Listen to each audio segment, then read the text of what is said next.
action. And it was here, in these skies, that the Luftwaffe was defeated. Not just by brave airmen in fine aircraft, but by invisible beams of electromagnetic energy that could see further than the human eye. The great British secret weapon, radar. Yeah, that's all good. It's just the hands. Oh, do you want me to move them more? For emphasis, that kind of thing. Actually, move them less. Righto. You're the telly expert.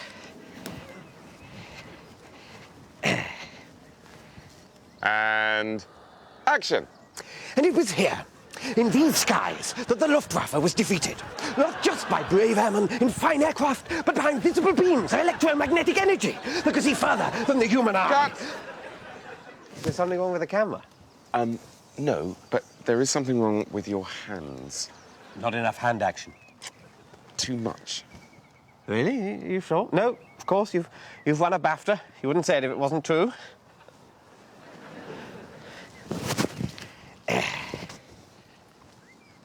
And action. And it was here, in these skies. Cut! That the... Ha ha! Take that, you beauty! No!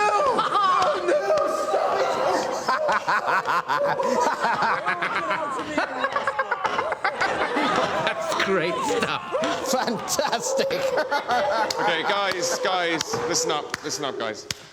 Look, it's bad news. I've just been talking to the parish council, and they strongly feel that we should drop the dame rape from this year's panto. What?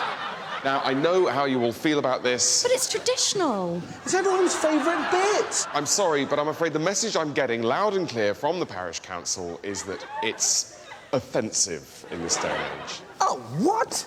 What next? I suppose they're going to tell us we can't have Cinderella sucking off the panto horse now. Well, I'm afraid they did voice some concern. Well, Mrs. Edwards has built a contraption that makes it jizz. That's right.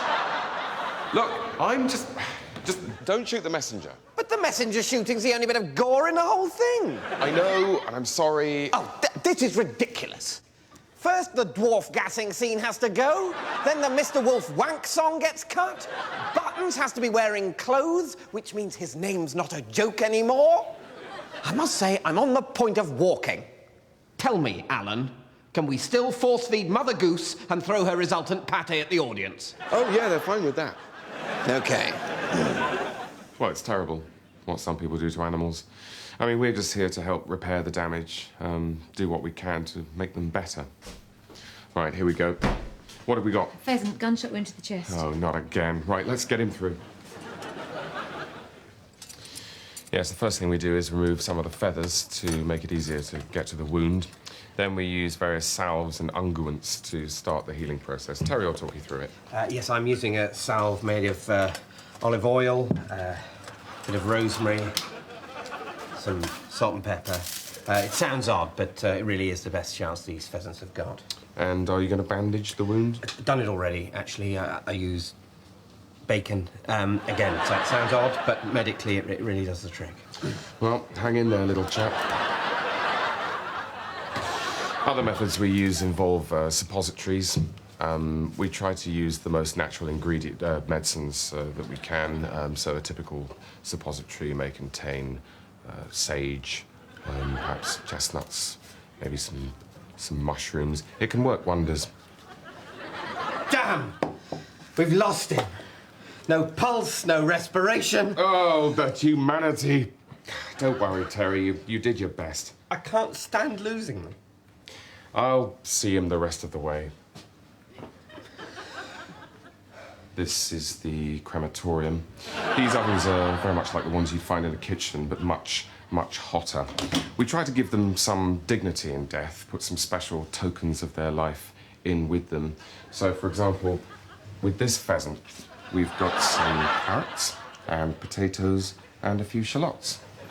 So, 15 minutes a pound. That should be cremated in about an hour and a quarter.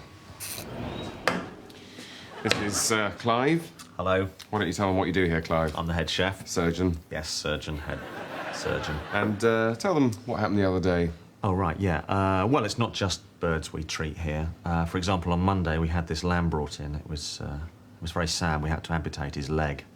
And then he got an infection, so we had to take off the other leg, then both shoulders. And in the end, chasing the infection, we ended up having to amputate most of him one chop at a time. Yeah, that's a medical term, by the way. Chop. I take it he didn't pull through. He certainly didn't. Tragic.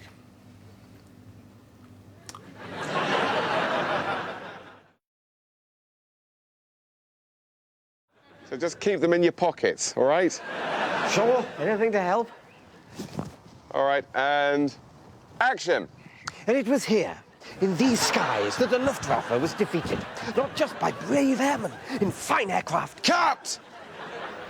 I'm bored. I'm bored as well. Come on, kids, it can't be that bad. There must be something you want to do. I want to play number wang. Me too. But kids, you know we can't do that. Number wang is for the television only. Playing number wang at home would infringe copyright law, thus depriving people of legitimate royalties and jeopardising future game show production, and could result in a prison sentence of up to 20 years under the Game Show Criminality Act of 1998. How about playing cucumber wang? No, Timmy, because that would be shit. Hey kids and mum and dad. I'm the actual real host of Number Wang, and I've got a question for you. Do you sometimes wish you could play Number Wang at home but without the risk of going to jail? Well, now, with the release of the official Number Wang Play Number Wang at Home Number Wang board game, you can play Number Wang at home on a board. Look! Our days of misery and boredom are over. It's number wang in a box. Hooray, Wang! I might even stop my affair. It's got everything you'll find in the program you love. It's got a board. It's got numbers. It's got 2 400-sided dice. It's got special hosting accessories so you can be just like the real thing. And there are all 37 volumes of the rules. So you can say, that's Number Wang, with confidence. 3. Is that number one? Well, let's see.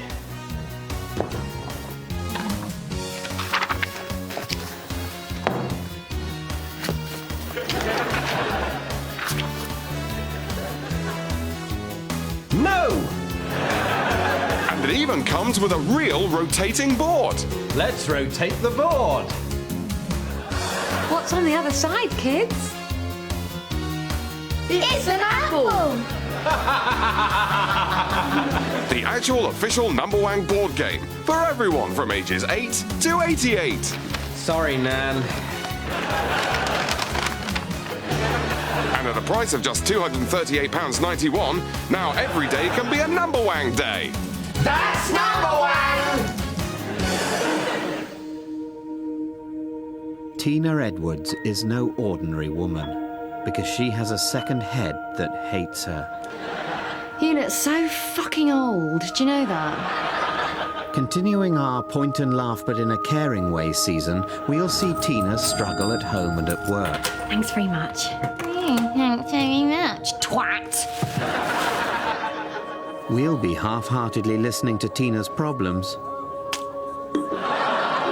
while secretly hoping for lots of footage of her weird second head going mental. That's The Woman with the Second Head That Won't Stop Calling Her a Bitch. Bitch. This Friday on 5, in between the news and the gambling. Hello? Oh, hello. Are you my co-tenant of this bit of office space? Oh, yeah, make yourself comfy. I'm Colin. I've been here since before the private investigator killed himself. Hi, I'm Ray. So there was a PI here? Oh, yeah, he used to have this whole place before he got his receptionist pregnant. And then, you know, the worry got to him. I got to him. How did he do it? Asbestos. Right. Don't touch it! It might be the kidnappers. Oh, is that what you do? Yes, I'm a hostage negotiator. Oh, right, and you can do all that just from here? Oh, yeah. I mean, it beats going down there, you know, shivering on a rooftop with a loud hailer. I find it's very difficult to give a shit when I'm cold. Mind if I listen in? OK, but we've got to pick up at exactly the same time. OK. OK, so after 3, 1, 2... Hang on, is this actually going to be on 3 or on the beat after 3? On the beat after 3. Right, so on 4. No, not on 4. Who says on 4? It's after 3. Just trying to clarify. I don't want to ruin this for you. OK, so 1, 2... Oh, shit! Right, 1471. It's ringing. Oh, hello. Now, this might sound like a bit of a strange question, but is the kidnapper there at all, please? Oh, speaking. Oh, what a relief. Hi, it's Colin here, the negotiator. Yeah, sorry I didn't get to the phone. I was, having a colonic. It establishes trust. So, yeah, what have you got to say for yourself? Oh, yeah? Yeah? Well, fuck you! You're playing on my timetable! Don't panic, Ray. I'm just playing hardball with them. They'll call back.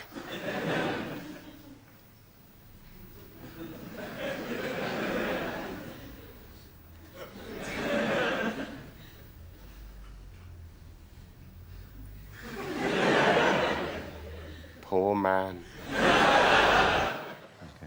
Are we done? Yep. Shall we do this, then? I'm sorry about this, Charles. No problem. Sure we'll get it this time. And action. And it was here, under these skies, that the Luftwaffe was defeated. Not just by brave airmen in fine aircraft, but by invisible beams of electromagnetic energy, which could see further than the human eye. The great British secret weapon, radar! Cut.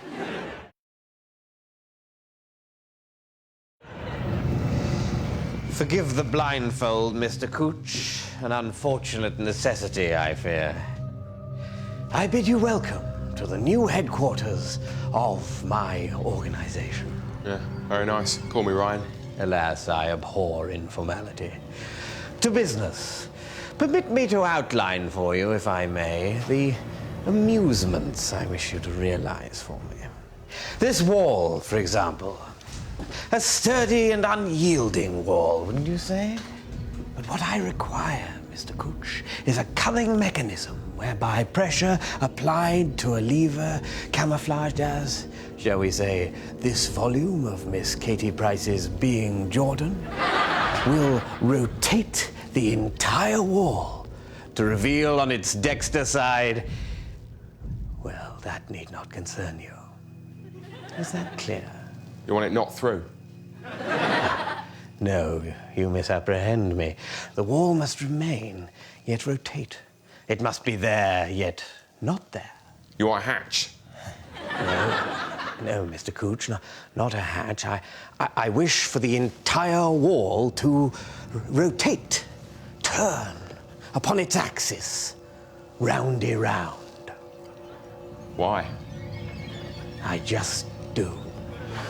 Right, well, can't be done, I'm afraid. This is a load-bearing wall. Nevertheless. I mean, if it was this wall that you wanted to, what, rotate, is it? Yes, rotate. Well, it would be a huge job, but I think there's a way you could do it. Well, somewhat less impressive, but the roaring fire lends a certain je ne sais quoi. No, the fire'd have to go. By no means. It is integral to the effect that the fire burns merrily in the grate as the wall turns. Look, mate, if you rotate a wall with a burning fire in it, the effect that you'll get is a room full of smoke. I can't revolve the chimney, mate. It's down to health and safety. Forgive my levity, Mr. Cooch, but when you come to know me better, you will learn that neither health nor safety are among my primary concerns. Look, if you want to rotate this wall, here's what you need to do. Fireplace decommissioned, yellow and black edging around all moving sections, clear, well-lit signage saying, warning, this wall may revolve. I begin to find you tiresome, Mr. Cooch. Don't get personal, mate. It's not me with a bonkers interior designer. Look, if not a revolving wall, then how about a nice, simple trapdoor? Trapdoor? Yeah, it sounds possible. Excellent. Well, I want them under each of these seats with chutes leading down to a tank full of ravenous piranhas. Fair enough. I'll have that done by Tuesday. Action. But it was here, under these skies, that the Luftwaffe was defeated. Not just by brave airmen in fine aircraft, but by invisible beams of electromagnetic energy, which could see further than the human eye. Cut! Was there a problem, Charles? I thought the arms were rather good on that one. So what do you do when you're at home? I don't mean at home, I mean here. Oh, I write the storylines for pornographic movies. Really? I expect that's pretty quick work. I generally bash out about 7 a day. I start with a piece of paper with "they have sex" written on it 15 times, and then I've just got to fill in the gaps. Sounds quite easy. You know, the plumber comes round, they have sex. Right, good, but then what? Does the plumber go away? Does he do his plumbing? Does the plumbing not get done, so they have to get another plumber round and then they have sex? Yeah? Bit samey, all plumber sex. Well, you could have the electrician or the man from Sky. No, Sky don't like it. They think it cheapens their brand, if you can imagine such a thing. I can't. No. Also, there are legal issues. If the Sky man has sex with her, then the Virgin Media man, the BT Broadband man, and the Freeview man all have to do her as well, or it's undue prominence. Blimey. And I expect one of them has to be disabled. That's a separate genre, Colin. I don't like to get involved in that whole ampu porn world. I don't blame you. But no, if you've got the plumber and the 4 TV guys there, then that's 5 of your sexes ticked off. Hello?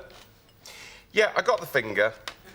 To be honest with you, Barry, I don't know why you're expecting me to be quite so shut up. The kid's not a pianist.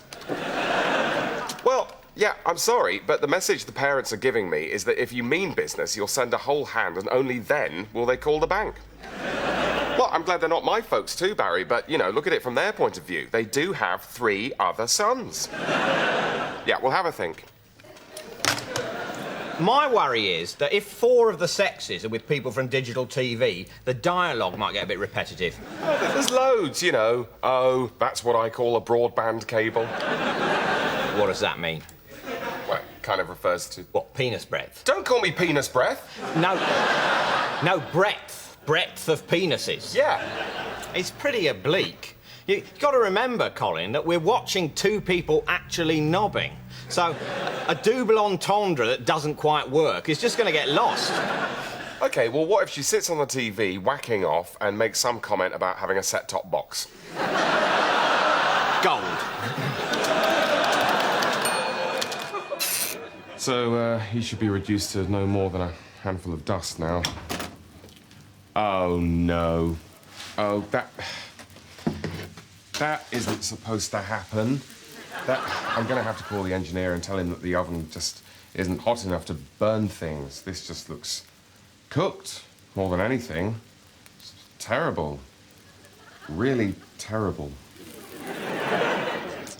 Well, the thing about writing an American courtroom drama is that even though we don't necessarily know that much about courtrooms or America... Or drama. No, we do know about drama, that's what I'm saying. We felt it being such a rarefied field, we didn't need to mess around with that much so-called research before knocking out 10 episodes. Yeah. I mean, how many people do you know who've actually been to America or met a lawyer? Or both. Or either. Or either. Doesn't happen. Damn it, Speedo, you're the best defense attorney this side of Palm Springs in Florida. So why are you now going to become a prosecutor? Isn't it like poacher turned gatekeeper already? Listen, Janice, I'm sick of sticking up for rapists brilliantly so they don't go to prison. It's time to use my powers for good, not evil. Yeah, a lot of people wondered why you stuck up for rapists in the first place. I guess I just like rapists. Speedo? Relax, Janice. That's just my wicked sense of humor. I'm brilliant partly because I'm fucked up. You can say that again. Madam Mayor. So, you're my new chief lawyer in charge of making criminals go to prison instead of sticking up for them so they don't. That's me. Tell me, did you still wear Speedos in bed? Madam Mayor, I know I work for you now, but I needn't remind you it was a very long time ago that we were shagging. And I needn't remind you that you work for me now. Don't remind me. I needn't. Don't. Mr. Speedo? Janice. I'm not Janice. Mr. Speedo, it's time for you to meet your new team. Madam Mayor. Janice. Mr. Speedo, we're your new... I know who you are. Katie Kelly. Tough, brilliant, but unpredictable. Graduated Yale first class cum laude. Brian Beaufort, tough, brilliant, and a chess grandmaster. Graduated Harvard, Yale, and Princeton. Come loudly in first class. Mike Mantley, tough, brilliant, and a complete asshole. Graduated Stanford, Yale, Harvard, Fuxtons. Come loudly, come by R. Yeah, I've read the files. Now what do you want to do? Suck my dick or look at some villains? Because let me tell you people, I've got a complicated relationship with my daughter and a perennial attitude problem due to the fact my Speedos are too tight for me. So let me tell you, you need to decide what's it gonna be, my way or the freeway? Why did I hire Speedo? He's tough. Did you rape this woman? No. Did you rape this woman? No. Did you rape this woman? No. Did you rape this woman? Yes, yes, whatever you say. No further questions. He loves justice. What is it, Leslie?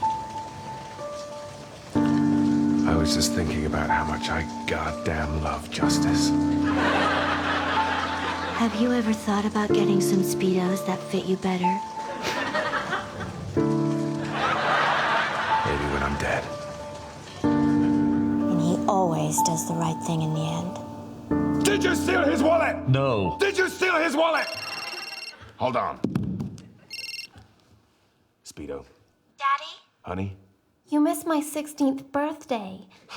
Damn it. I'm sorry, honey. I've been real busy at work. I guess I just missed Mom. That's right. Listen, I'm gonna make it up to you. How about I come to your 17th birthday? Really? I'll try. Thanks, Daddy. I love you. I love you too. Great kid. Did you steal his wallet?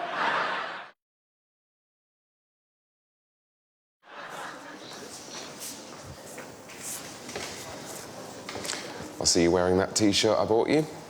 Yeah. Well, you did drop quite a few hints about it, actually, so I pretty much felt I had to. You're very welcome. You don't think it makes me look fat, do you? No. I don't actually think that's possible. Oh, thank you very much. That's not what I meant. Oh. What I meant was the only way it's possible for a T-shirt to contribute to making someone look fat is if they ate it.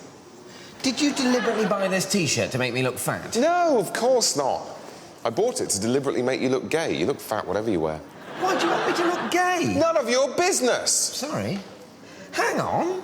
All right, if you must know, I got into a bit of a row the other night with this bloke who was gay, and I said some things that could be construed as homophobic. What sort of things? Nothing, really. Nothing. Just a bit of backs to the wall chaps, watch out, he wants to bum you. I mean, it was completely ironic. Bloody hell. Look, it was being incredibly rude about Tony Blair.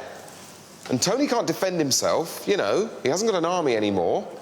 So I'm just covering my arse, so to speak, by making you look gay so, you know, I can say, look, there's no way I'm homophobic. I spend my whole time working with that bender. I mean, I wouldn't phrase it like that. And where does that leave? Look, it's no skin off your nose. You haven't got a girlfriend. In what way do those two statements go together? Well, you might as well be gay. I mean, one of us ought to be gay. I used to have a go. Remember my earring? Yeah. Well, so now it's your turn. But if everyone thinks I'm gay, I'll never ever get a girlfriend, will I? Look, I don't mean to be rude, but that is kind of the case already. You know, I mean, at least this way you've got an excuse. You know, I never found happiness because Rob made me pretend to be gay for his career. That's a lot better than I never found happiness because of reasons to do with, I don't know, attractiveness or smell. I don't smell. Well, must be attractiveness then. Just trying to give you a get out, mate. Thanks. Have a biscuit.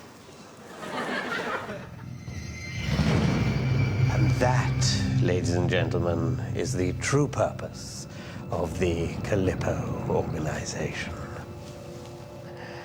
Now, doubtless, this may come as a shock to some of you. So let me assure you, if any of you have any moral qualms about my little proposition, you're more than welcome to simply walk away. So, any niggling little doubts? Yes, I I thought that all sounded a bit... So, I might go, if that's all right. But I won't tell anyone, I swear. No, Hugo. I know you won't. Well, no, I won't. No, I'm quite sure you won't.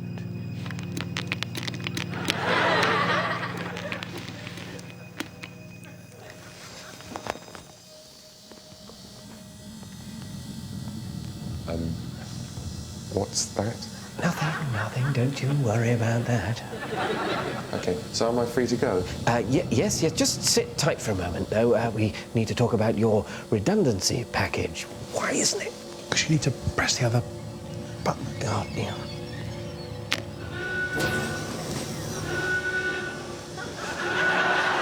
Sorry, what's going on?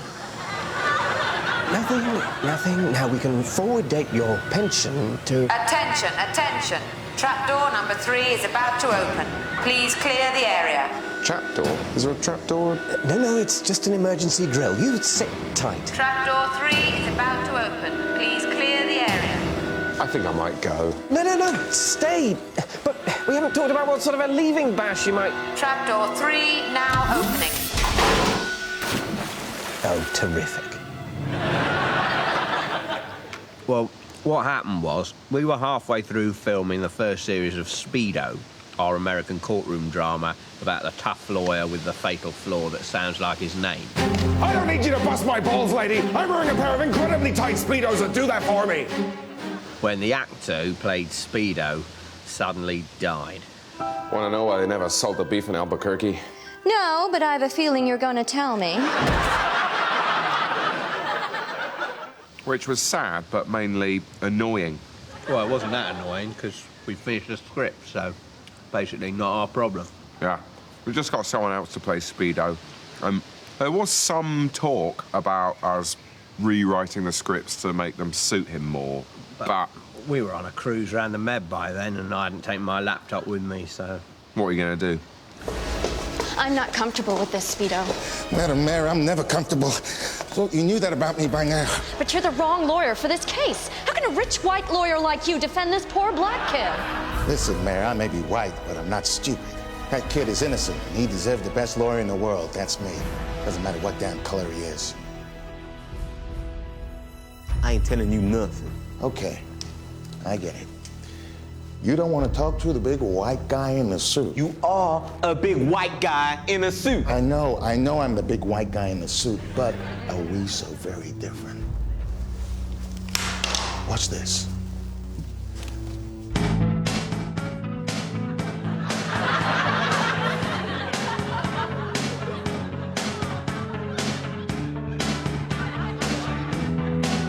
Check it out. White dude got some moves. You can be my lawyer.